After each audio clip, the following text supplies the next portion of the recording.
My name is Sophia Blake, and I spent 4 years believing my mother-in-law, Patricia, cared about my well-being when she warned me about my husband's infidelity. She'd come to me with tears in her eyes, showing me photos on her phone of my husband Daniel with another woman, telling me she was so sorry but thought I deserved to know the truth. Patricia called me on a Thursday afternoon, her voice trembling with what sounded like genuine distress. "Sophia, I need to see you.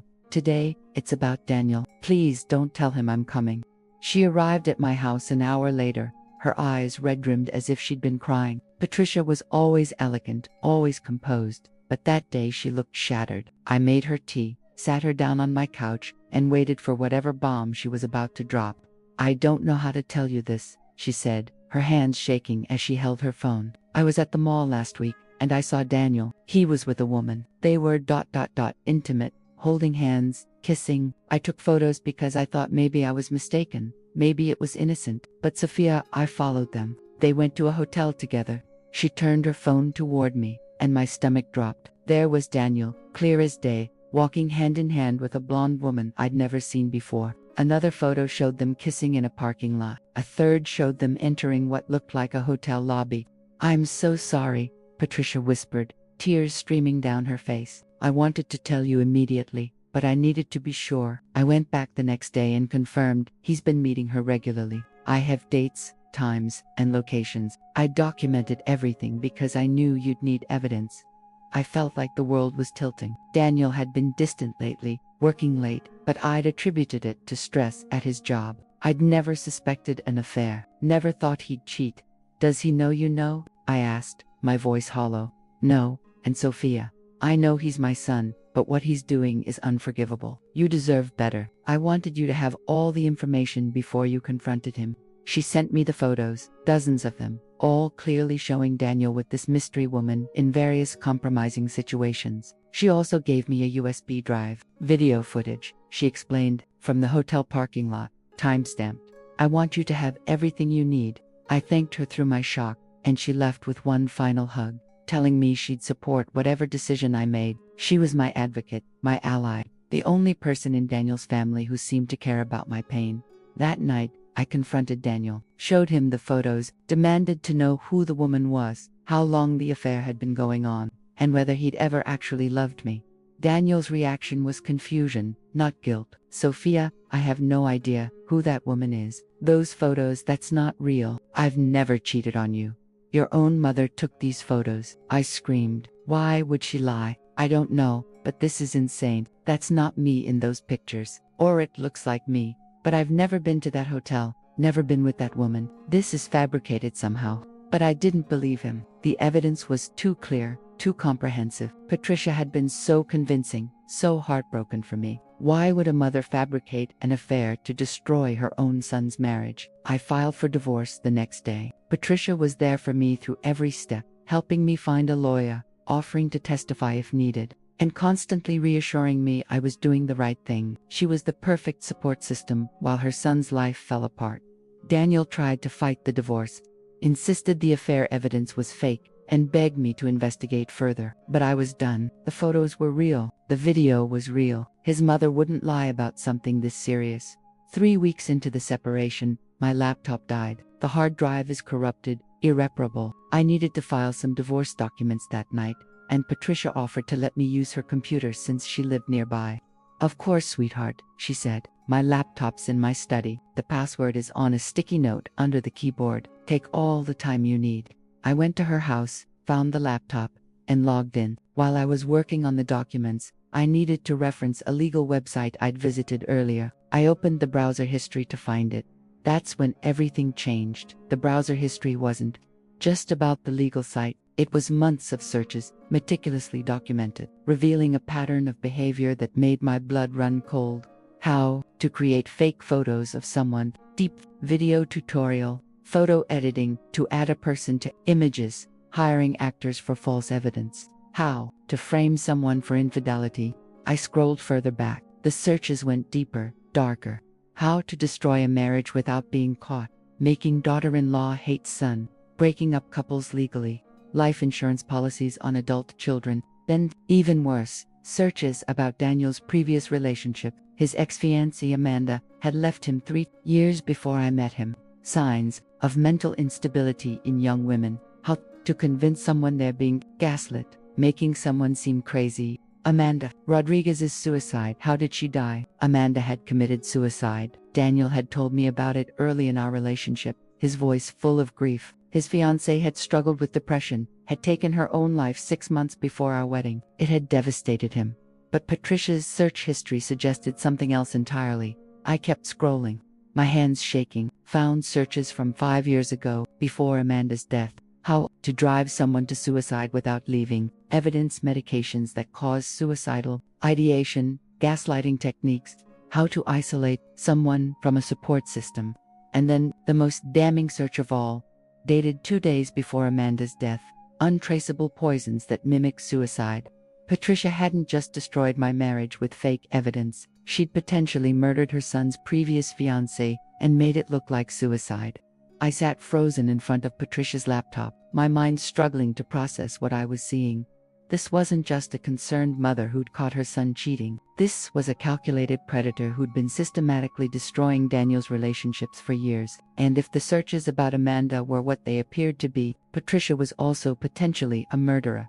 I started taking screenshots of everything, uploading them to a secure cloud storage Patricia couldn't access. The search history went back 7 years, and the pattern was horrifying. Before Amanda, there had been another woman, Daniel's college girlfriend, Rebecca. Patricia's searches from that time included how to convince parents daughter-in-law is stealing from them, fabricating evidence of theft, making someone look like a drug addict. I searched for Rebecca's name on social media, found her as she was alive, married to someone else, living in another state. I sent her a message. This is going to sound strange, but did you date Daniel Blake? And did his mother, Patricia, have anything to do with your breakup? Rebecca responded within an hour.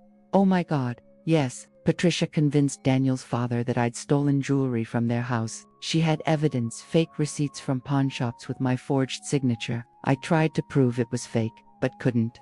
Daniel believed his parents. We broke up, and Patricia tried to press charges. The police investigated and found the evidence was fabricated. But by then the relationship was destroyed. Why are you asking? Because she's doing the same thing to me, I typed back, and I think she might have killed Daniel's next fiancé. Rebecca's response took several minutes. Amanda, she killed herself. It was ruled a suicide.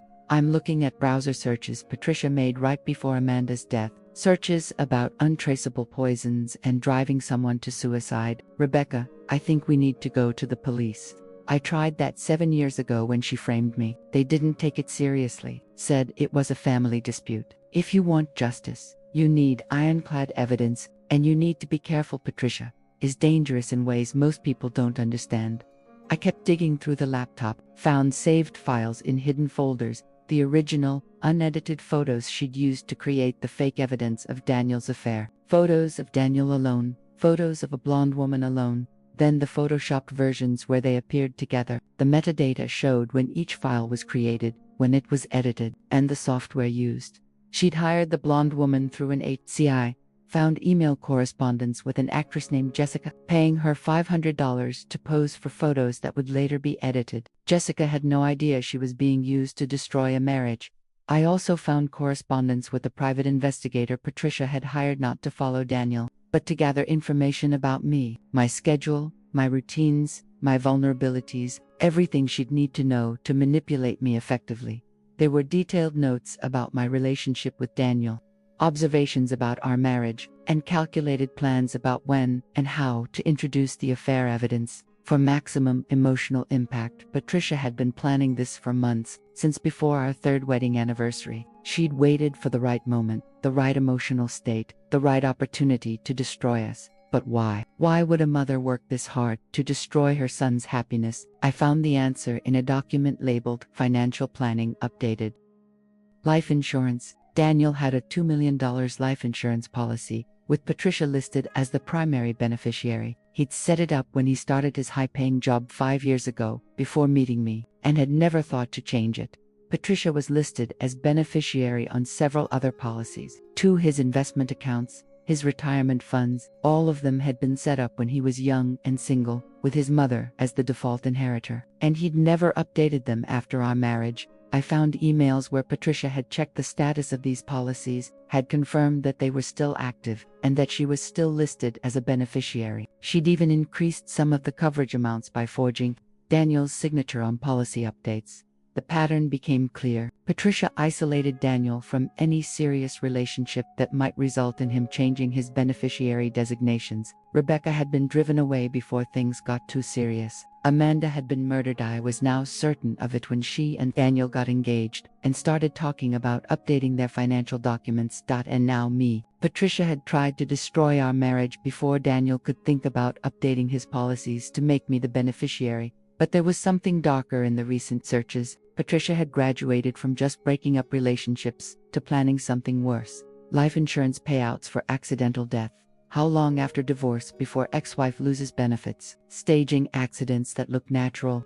Inheriting from an adult child who dies without a spouse.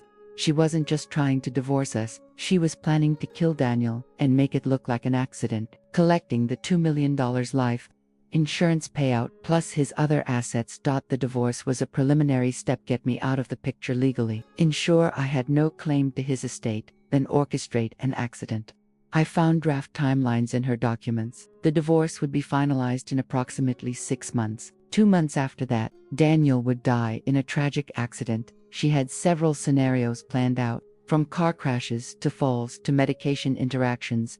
Patricia had murdered Amanda, was planning to murder Daniel, and had been systematically destroying every relationship that might interfere with her financial control over her son. I needed to act fast, not just to save my marriage, but to save my husband's life. I copied everything from Patricia's laptop, every file, every search history entry, every email, every document. Then I contacted a forensic digital analyst named Marcus, who specialized in cases involving digital evidence and potential homicides. I met him the next morning, brought him everything I'd found, and watched his expression grow darker as he reviewed it. "This woman is a psychopath," Marcus said finally. "The level of planning here, the manipulation, the searches about Amanda's death, this is criminal behavior. The searches alone aren't enough to prove murder. But combined with Amanda's death and the pattern of behavior, this needs to be investigated by law enforcement. Will they take it seriously?" I asked, remembering Rebecca's warning. "With this much documentation, yes, especially because there's an active threat she's planning to kill her son that moves this from cold case territory to active investigation." Marcus helped me compile everything into a comprehensive evidence package. We organized it chronologically, showing the pattern across all of Daniel's relationships: Rebecca framed for theft, Amanda potentially murdered, and me being manipulated with fake affair evidence.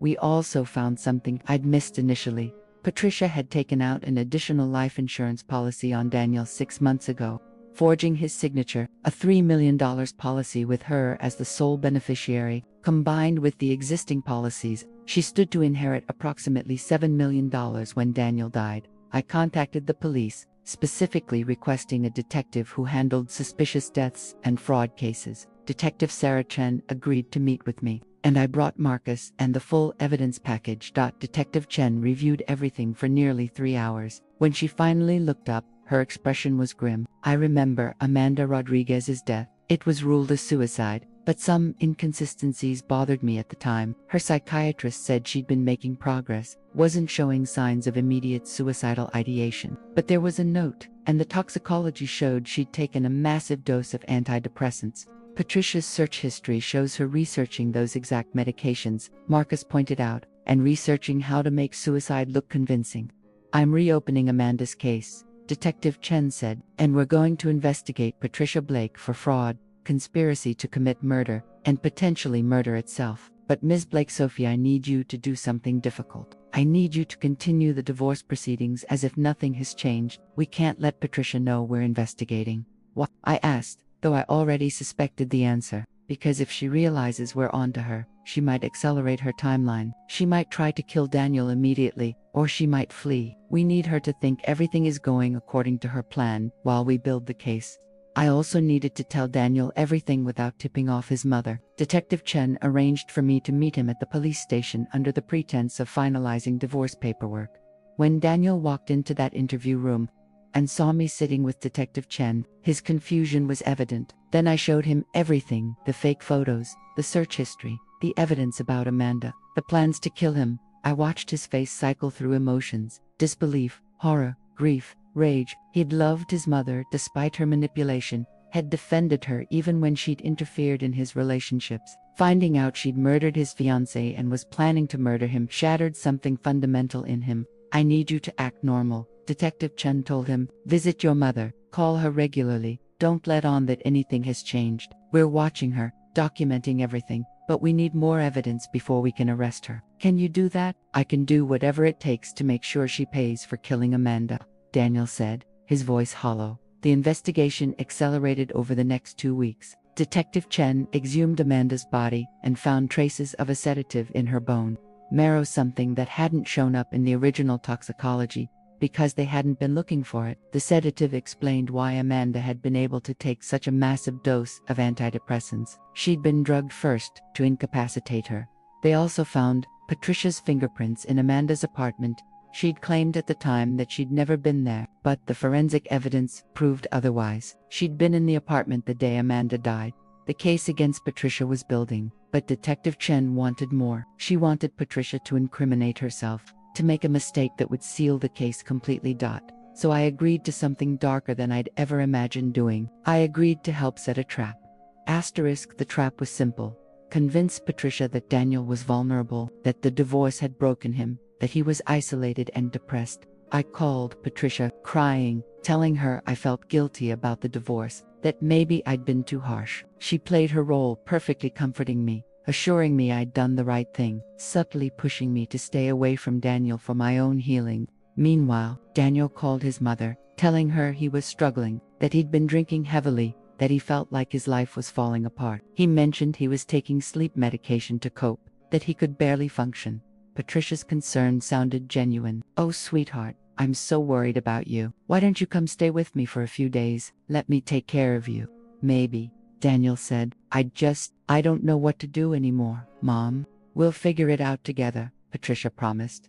That night, Patricia's browser history, which we were now monitoring in real time through spyware Detective Chen had helped us install, showed new searches: mixing alcohol and sleep medication overdose. How much is fatal? Making suicide look like an accidental overdose. She was planning to kill him that weekend. Detective Chen set up surveillance at Patricia's house and wired Daniel with a recording device. On Friday evening, Daniel went to his mother's house, playing the role of broken, devastated son perfectly. Patricia made dinner, poured wine, and talked softly about how things would get better. Then, when Daniel went to the bathroom, we watched through hidden cameras as Patricia opened a prescription bottle, the same sedative that had been found in Amanda's body, and crushed several pills into Daniel's wine glass. She stirred it carefully, making sure the powder dissolved completely. When Daniel returned, she handed him the glass. "Drink up, sweetheart. It'll help you relax." Daniel pretended to drink, bringing the glass to his lips but not actually consuming any of the drugged wine. He'd been briefed on exactly how to fake it.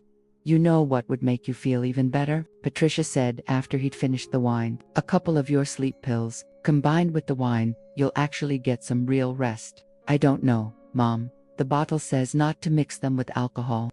"Oh, that's just liability language," Patricia said dismissively. "Trust me, a little bit extra won't hurt. You need to sleep properly." "How many should I take?" Daniel asked, and I could hear the tremor in his voice, not from fear, but from barely contained rage at what his mother was trying to do. "How about 4? Patricia suggested. "That should help." 4 pills combined with the sedative already in the wine would be fatal. Detective Chen had confirmed the dosage would cause respiratory failure within hours. "Okay, Mom," Daniel said, reaching for the pill bottle. But instead of opening it, he looked directly at his mother. "Or maybe I shouldn't. Maybe I should ask why you're trying to kill me." Patricia's face went blank. "What? The wine you just gave me is laced with sedatives. The same sedatives you used to kill Amanda. And now you're trying to convince me to take a fatal dose of sleep medication. So I'll ask again, Mom, why are you trying to kill me?" Patricia's expressions cycled through several emotions: confusion, fear, calculation, then, finally, cold acceptance. "How long have you known?" "Long enough," long enough to know you murdered Amanda, long enough to know you've been systematically destroying my relationships for years, long enough to know you framed Rebecca, manipulated Sophia, and planned this whole thing to inherit my life insurance policies. You don't understand, Patricia said, and her voice had changed. No more warmth, no more maternal concern, just cold pragmatism. Everything I did was for us. That money is rightfully mine. I raised you, sacrificed for you. Those women were taking you away from me, changing your beneficiary designations, trying to steal what I'd earned. You murdered Amanda because she was going to be my wife. Amanda was weak and stupid, just like Rebecca, just like Sophia. None of them deserved you. None of them understood what I'd invested in you. Patricia's voice was rising now, years of resentment pouring out. I gave up everything to raise you alone after your father left. You owe me everything. Your life, your success, your money, it's all because of me. So you decided to kill me for it. You were going to waste it on another worthless woman. I couldn't let that happen. Better you die young and successful, with the money going to someone who actually earned it, than watch you throw everything away on another marriage. Detective Chen burst through the door with 2 other officers. Patricia Blake, you're under arrest for the murder of Amanda Rodriguez and the attempted murder of Daniel Blake. Patricia's face transformed into something I'd never seen before, pure, undiluted rage. You ungrateful bastard, she screamed at Daniel as the officers handcuffed her. After everything I've done for you, I should have killed you when you were born. They took her away, still screaming, and I watched Daniel collapse into a chair, his hands shaking uncontrollably. I crossed the room and held him while he cried for the mother he'd thought he'd known, for Amanda who died at that monster's hands, for the years of manipulation he'd never seen coming. Patricia's trial was a media sensation that lasted 3 months and destroyed what remained of her carefully constructed image. The prosecution presented overwhelming evidence: the browser history, the forged insurance policies, the fabricated affair evidence, the sedatives in Amanda's body, and the attempted murder caught on camera. They brought in Rebecca to testify about being framed. They brought in the actress Patricia had hired for the fake affair photos. They brought in forensic experts who proved the photos had been digitally manipulated. Patricia's defense tried to argue she was mentally ill, that maternal love had twisted into obsession, but the prosecution showed the meticulous planning, the years of calculated manipulation, the financial motive. This wasn't illness, it was premeditated murder for profit. The jury took 4 hours to convict her on all counts: first-degree murder for Amanda's death, attempted murder for trying to kill Daniel, fraud for the forged insurance policies, and conspiracy for the years of manipulation. The judge sentenced her to life in prison without possibility of parole, plus an additional 50 years for the other charges. But I wasn't done with Patricia, because prison felt too easy to clean. She'd get 3 meals a day, medical care, and visits from sympathizers who'd believe her story about being a wronged mother. I wanted her to experience the same isolation, the same destruction she'd inflicted on her victims. So I did something darker than pressing charges. I used every connection I had, every resource, to systematically destroy Patricia's life beyond the legal consequences. I contacted every person she'd ever known, friends, former co-workers, church members, neighbors. I sent them comprehensive evidence packages showing exactly what she'd done: the manipulation, the murder, the greed. I made sure everyone who'd ever thought Patricia was a devoted mother knew the truth. Her sister disowned her publicly. Her childhood friends released statements condemning her. The church she'd attended for 30 years held a special service praying for her victims and formally excommunicated her. I also contacted journalists, offering them exclusive interviews and access to all the evidence. Patricia's story became a cautionary tale about maternal narcissism and murder for profit. Her face was on every news outlet, always with the most unflattering photos, always described as a psychopath and serial manipulator. But the darkest revenge was in the prison itself. I used connections through victim advocacy groups to ensure word spread through the women's prison where Patricia was housed. I made sure other inmates knew she'd murdered her son's fiancé and tried to kill her own son for insurance money. Prison has its own justice system for certain crimes. Child killers, women who hurt their own children, they don't fare well. Patricia wasn't in the general population for long before she was attacked by other inmates who had children, who couldn't stomach the idea of a mother trying to murder her son. She survived, but barely. Spent 6 months in the prison hospital with broken ribs, a shattered jaw, and permanent damage to one eye. When she recovered, she was placed in solitary confinement for her own protection. 23 hours a day in a cell smaller than most closets, 1 hour for exercise alone in a cage, no human contact beyond guards passing food through a slot, total isolation for the rest of her life. That's when I sent her a letter. The only communication I'd had with her was, since her arrest, "Patricia, I wanted you to know that I made sure everyone knows what you are. Your family has abandoned you. Your friends have condemned you. The other inmates tried to kill you, and now you'll spend the rest of your life alone in a cell. You destroyed relationships because you couldn't stand the thought of Daniel loving anyone else. Now you'll never have a relationship again. You tried to isolate your victims. Now you'll die isolated. I call this justice. I hope every single day in solitary confinement feels like the eternity you deserve." Daniel and I reconciled slowly, carefully. We went to therapy together, separately, working through the trauma of his mother's betrayal and the false affair accusation. It took 2 years before we felt stable enough to actually rebuild our marriage.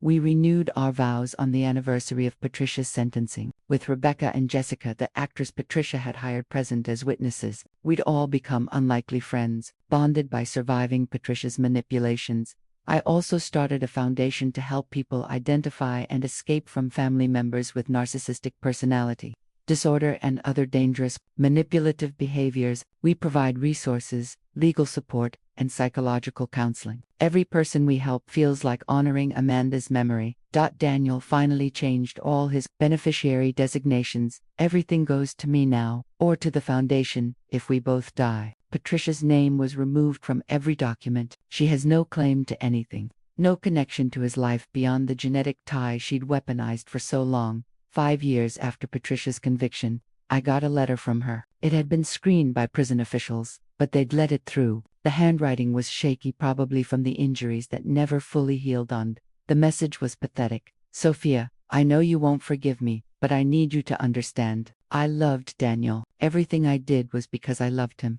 Please tell him I'm sorry. Please ask him to visit me. I'm alone here and I just want to see my son one more time before I die." I read it once, then burned it, sent her back a single sentence on a note card. "You'll die alone, just like Amanda did, just like you deserve." People sometimes ask if I regret how far I took my revenge, if destroying Patricia's entire existence, beyond just getting her convicted, was too much. I don't regret a thing, because Patricia didn't just commit crimes. She was a predator who'd spent decades perfecting her manipulations, who'd murdered one innocent woman and tried to murder her own son. She'd destroyed relationships, ruined lives, caused immeasurable pain, all while playing the victim and the concerned mother. She'd told me my husband was cheating, weaponizing a mother's concern to destroy our marriage as a prelude to murdering him. I checked her browser history and found the monster beneath the mask. Then, I made sure that monster spent the rest of her life in a cage, isolated, despised, forgotten by everyone who'd ever loved her. Some people call that revenge. I call it justice with teeth. Patricia wanted to destroy my marriage to inherit blood money. Instead, she lost everything: her freedom, her family, her reputation, her future, and eventually, even her sanity. The last I heard, she'd stopped speaking entirely, just sits in her cell, staring at the walls, her mind broken by the isolation she'd tried to inflict on others. Daniel sleeps peacefully now, no longer haunted by the mother who tried to kill him. We've built a life she can never touch, a happiness she can never poison. And every night, I remember what I found in that browser history: the searches, the plans, the evidence of evil wearing a mother's face. I exposed it all, destroyed it all, made sure it could never hurt anyone again. The woman who thought she could manipulate everyone, who thought she was smarter than her victims, who thought maternal love excused murder, she's alone in a cell, while her intended victims are free and thriving. That's not just revenge, that's poetic justice, and it's exactly what she deserves.